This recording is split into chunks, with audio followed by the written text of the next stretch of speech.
So first, when I was originally thinking about a treehouse, well, actually, my wife was telling me I had to build a treehouse because my kids really needed a treehouse, so I was sort of stuck. But I didn't quite know how to build it. I only had this one tree, a lot of branches up on top, really no room to build a treehouse up there.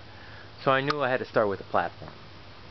So I figured the best I could incorporate was just going through that little fork in the tree and kind of combining it with the branches so the kids could play in the branches and feel like they're in the tree.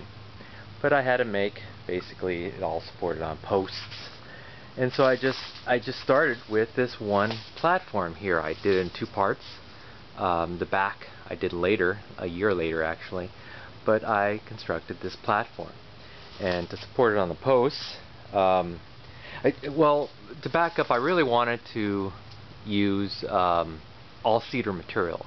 I didn't really like treated wood. I didn't want my kids touching treated wood, but for these posts I really didn't have much of a choice. So most of it, the flooring, the sides, and the roof are all cedar, but the remainder is treated, and I didn't really like that, but that's the way it goes. But in the bottom, there's a couple of ways I want to do it. Either you could buy these concrete things, or since I was just using treated wood, I just bought these kind of concrete bricks with hollow inside, dug a hole, put some pea gravel in, filled, and just put posts in and kind of surrounded it with pea gravel.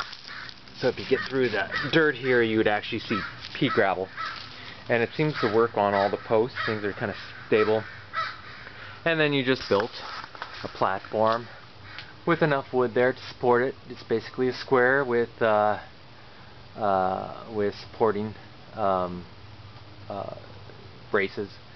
And one of the big things about these platforms, and any tree house, I guess, would be to make sure it doesn't wiggle. And putting these cross braces are a necessity. You have to put these in, or the whole thing sort of shakes back and forth when they're playing on it. And it's kind of like you have to test them out. You just make your platform and then you start wiggling it around and then figuring out how many braces you need, and eventually it stops rocking back and forth. But so that's one of the considerations that I've seen with some tree houses. Do not have enough of these little cross braces, and they're not stable and they tend to break down. This one is pretty darn solid. It doesn't really wiggle that much. So that was kind of the basis, is the platform and getting these braces. It was really a necessity. So there you have it.